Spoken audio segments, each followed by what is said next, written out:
할렐루야. 온라인으로 함께 예배드리시는 모든 성도님들을 예수님의 이름으로 또 환영하고 축복합니다. 2025년 3월 28일 금요일 이 시간 우리의 신앙을 믿음으로 함께 고백하시며 예배의 자리로 함께 나아가시겠습니다. 나는 전능하신 아버지 하나님 천지의 창조주를 믿습니다. 나는 그의 유일하신 아들 우리 주 예수 그리스도를 믿습니다. 그는 성령으로 잉태되어 동정녀 마리아에게서 나시고 본디오 빌라도에게 고난을 받아 십자가에 못 박혀 죽으시고 장사된 지 사흘 만에 죽은 자 가운데서 다시 살아나셨으며 하늘에 오르시어 전능하신 아버지 하나님 우편에 앉아 계시다가 거기로부터 살아있는 자와 죽은 자를 심판하러 오십니다. 나는 성령을 믿으며 거룩한 공교회와 성도의 교제와 죄를 용서받는 것과 몸의 부활과 영생을 믿습니다. 아멘.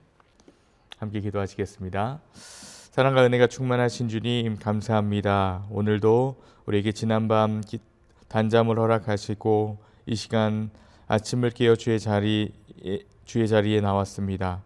주님, 이 시간 기도의 제목과 또 우리가 주님 앞에 말씀 앞에 온전히 서기 위한 마음 가지고 나왔사오니 하나님 흠양하여 주시고, 특별히 이 시간 육신의 질병으로 고통받고 있는 성도들, 또 경제적인 어려움과 또 가정의 문제와 많은 기도 제목들 가지고 나온 성도들의 기도를 들어주시기를 간절히 빌곤합니다.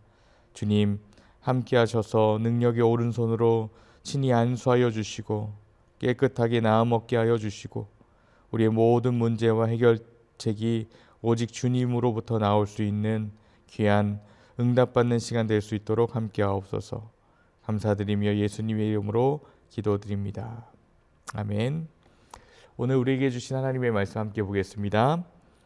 구약성경 민수기 6장 1절에서 12절까지 말씀입니다. 제가 하나님의 말씀을 봉독해 드리겠습니다. 여호와께서 모세에게 말씀하여 이르시되 이스라엘 자손에게 전하여 그들에게 이르라. 남자나 여자가 특별한 서원 곧 나실인의 서원을 하고 자기 몸을 구별하여 여호와께 드리려고 하면 포도주와 독주를 멀리하며 포도주로 된 초나 독주로 된 초를 마시지 말며 포도즙도 마시지 말며 생포도나 건포도도 먹지 말지니 자기 몸을 구별하는 모든 날 동안에는 포도나무 솟아는 씨나 껍질이라도 먹지 말지며 그 서원을 하고 구별하는 모든 날 동안은 삭도를 절대로 그의 머리에 대지 말 것이라. 자기 몸을 구별하여 여호와께 드리는 날이 차기까지 그는 거룩한즉 그의 머리털을 길게 자라게 할 것이며 자기의 몸을 구별하여 여호와께 드리는 모든 날 동안은 시체를 가까이 하지 말 것이요 그의 부모 형제의 자매가 죽은 때에라도 그로 말미암아 몸을 더럽히지 말 것이니 이는 자기의 몸을 구별하여 하나님께 드리는 표가 그의 머리에 있음이라. 자기의 몸을 구별하는 모든 날 동안 그는 여호와께 거룩한 자니라. 누가 갑자기 그 곁에서 죽어서 스스로 구별한 자의 머리를 더럽히면 그의 몸을 정결하게 하는 날에 머리를 밀 것이니 곧 7째 날에 밀 것이며 8째 날에 산 비둘기 2마리나 집 비둘기 새끼 2마리를 가지고 회막문에 와서 제사장에게 줄 것이며 제사장은 그 하나를 속죄 제물로 하나를 번제물로 드려서 그의 시체로 말미암은 얻은 죄를 속하고 또 그는 그날에 그의 머리를 성결하게 할 것이며 자기 몸을 구별하여 여호와께 드릴 날을 새로 정하고 1년 된 숫양을 가져다가 속건 제물로 드릴지니라. 자기의 몸을 구별한 때에 그의 몸을 더럽혔은즉 지나간 기간은 무효니라. 아멘. 오늘 하루도 성령님께서 우리의 삶을 인도하시고 역사하시는 귀한 하루가 되기를 예수님의 이름으로 간절히 축복합니다. 오늘은 현대의 나실인이라는 주제를 가지고 그 말씀으로 함께 여러분들과 이야기를 잠시 나누고자 합니다. 성경에는 이제 나실인이 등장을 하는데요. 바로 이 나실인은 하나님께 자신을 드리고 또 구별된 삶을 살기로서 서원한 사람들, 원한 사람들을 말합니다. 대표적인 나실인으로는 삼손, 사무엘, 세례 요한과 같은 사람들이 있습니다. 나실인은 특별히 자신의 삶을 구별하여서 하나님께 드리기로 자원한 자들인데요. 그런데 단순히 하나님께 헌신하겠다고 마음 먹은 데서 끝나는 것이 아니라 삶의 구체적인 영역에서도 자신을 구별해야만 했습니다. 먼저는 먹는 것에서부터 시작해서 외형적인 모습, 심지어 사랑하는 가족이 죽었을 때에도 그들과의 관계보다 하나님과의 관계를 우선시해야 하는 그러한 모습을 가져야 했던 거죠. 참 힘든 일이겠죠. 그렇다면 오늘날 우리에게도 나시린이 필요할까요?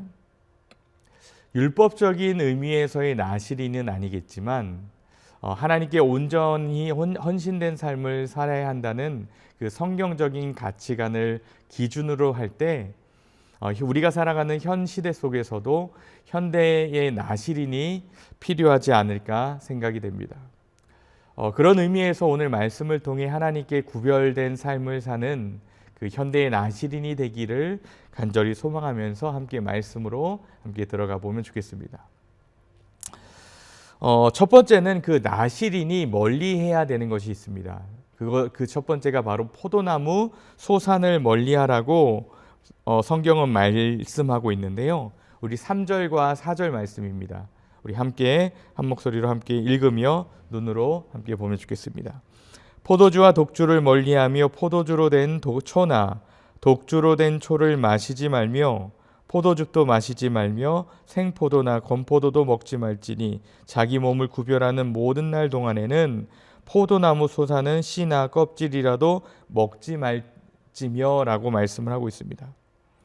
포도주뿐만 아니라 포도즙, 생포도, 건포도까지 먹지 말라고 말씀을 하고 있습니다. 포도씨와 포도 껍질까지도 금지하시는 철저한 그러한 모습이 그 말씀이 있는데요.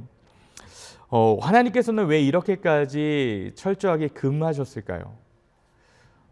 바로 첫 번째 당시의 시대적인 배경이 있는데요. 바로 이스라엘이 이 가나안 땅에 들어가기 전에 이 가나안 사람들은 풍요의 신과 신 이 바알과 아세라를 섬기게 됩니다. 이 포도 수확기에 이 바알과 아세라에게 감사하며 또 포도주를 마시고 성적인 타락이 동반된 그러한 정말 축제를 즐겼었습니다. 이러한 상황 속에서 하나님께서는 나시린이 그러한 가나안의 우상 숭배 문화에 영향을 받지 않도록 하기 위함이었습니다. 이 포도소산을 완전히 금지하신 것이 바로 이곳에 그 이유가 담겨져 있음을 알 수 있는 거죠. 그리고 정신의 흐트러짐을 막기 위한 이유도 있었는데요. 바로 포도주라는 것이 사람의 정신을 혼미하게 합니다. 흐리게 하죠. 하나님은 나시린이 정신이 또렷하게 깨어서 하나님을 바라보길 원하셨습니다. 왜냐하면 구별된 사람들이었기 때문이죠.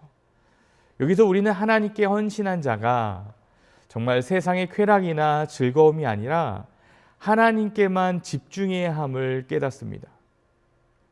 오늘날 우리도 포도나무 소산과 같은 세상의 쾌락에 쉽게 노출되어 있습니다.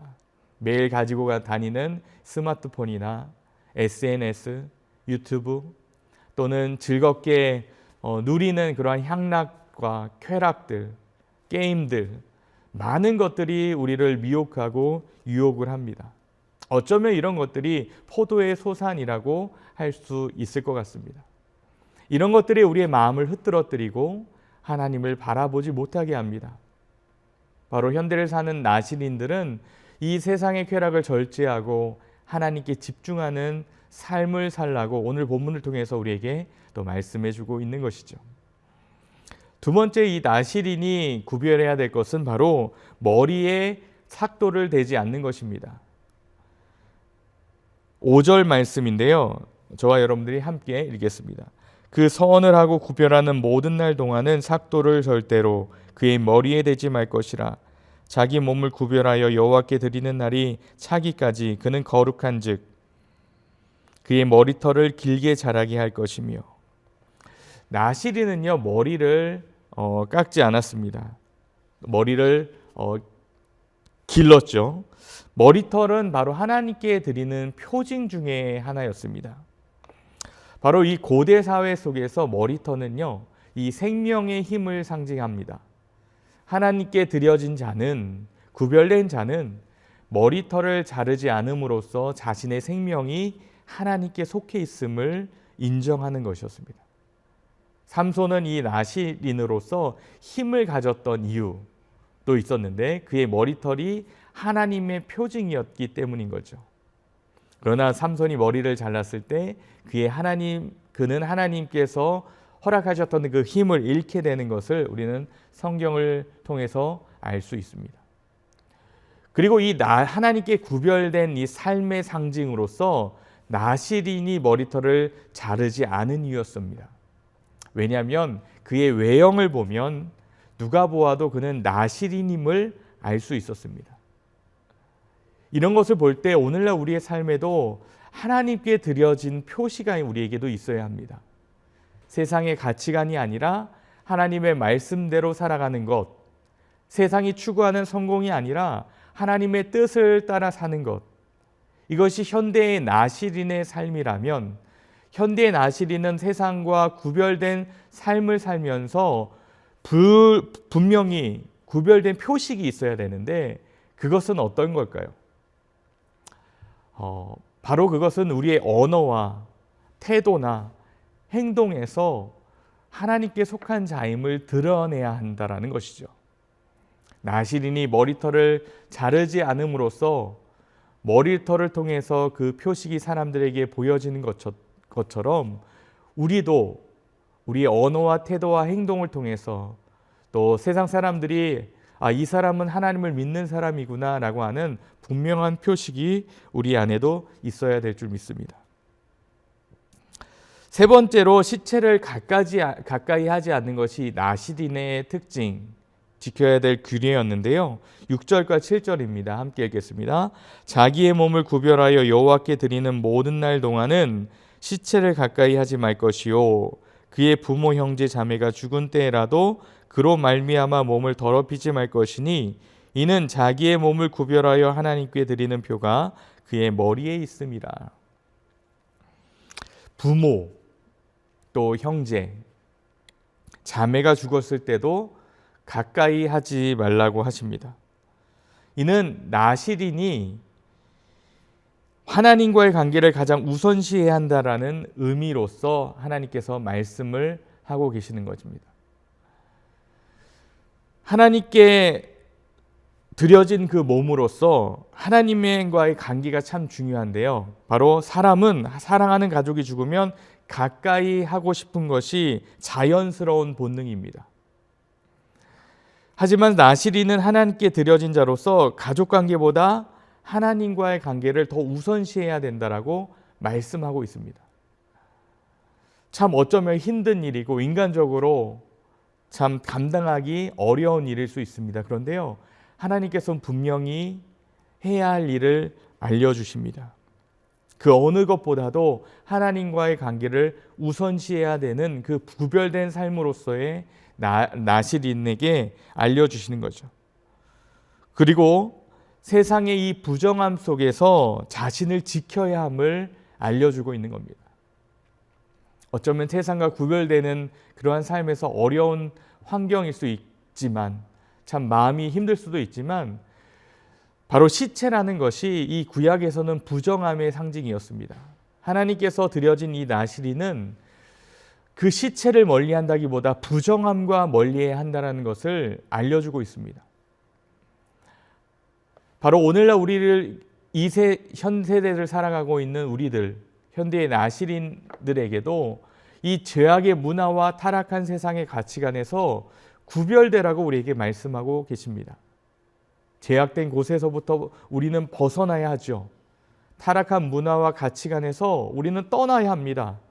현대의 나실인은 세상의 가치관이 아니라 하나님의 말씀을 기준으로 삼고 살아가야 한다는 거죠.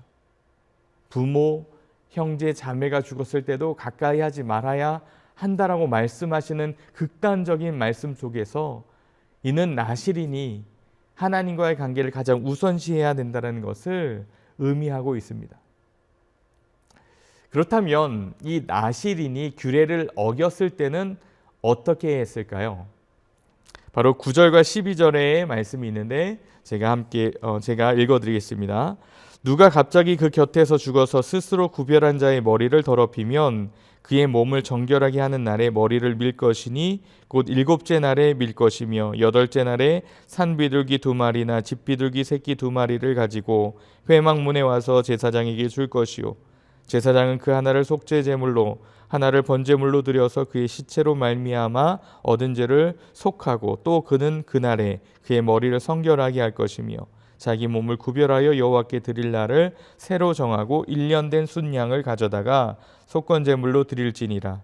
자기의 몸을 구별한 때에 그의 몸을 더럽혔은즉 지나간 기간은 무효니라. 나실인이 실수로 시체를 가까이 하는 경우가 있습니다. 오늘도 본문에도 이야기하지만 갑작스럽게 와서 죽는 경우나 또 설명할 수는 없지만 여러 가지 상황이 그에게 닥칠 수 있습니다. 그렇게 실수로 시체를 가까이 했을 경우에는 정결 예식을 거쳐야만 했습니다. 머리를 깎고 다시 새롭게 시작해야 하는 거죠. 좀 길게 우리가 함께 읽었지만 간단하게 말씀을 드린다면 우리가 하나님께 헌신한 삶을 결단하죠. 하나님께 그렇게 살아가겠습니다라고 구별합니다. 그런데요, 하나님께 헌신한 삶 속에서도 우리는 넘어질 때가 있습니다. 그런데 넘어졌다고 우리가 포기해야 할까요? 결코 그렇지 않습니다. 하나님은요, 다시 우리에게 시작할 기회를 주십니다. 현대의 나실인은 실수하고 넘어질 때 거기서 포기하고 그냥 죄인으로서 내가 그렇게 살아갈 수밖에 없는 그러한 나약한 존재로서 그렇게 다시금 포기하고 살아가는 것이 아니라 다시 일어나서 하나님께 나아가야 합니다. 왜냐하면 하나님은요, 다시 시작할 힘과 방법들을 우리에게 주시기 때문이죠. 사랑하는 동양선교교회 성도 여러분, 오늘 우리가 현대의 나신인으로서 살아가야 한다라고 여러분 생각하신다면, 그렇게 결단하신다면 하나님께 온전히 드려진 삶으로서 그렇게 살겠다고 다짐하신다면 우리는 세상의 쾌락과 죄악에서 벗어나서 하나님께 집중하는 삶을 살 수 있어야 합니다.